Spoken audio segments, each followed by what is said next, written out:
خیلی خوش آمدید.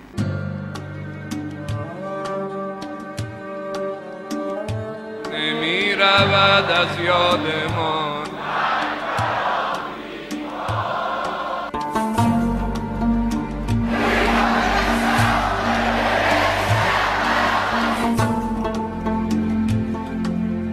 عزیزترین کسان ما شمایید دیگه.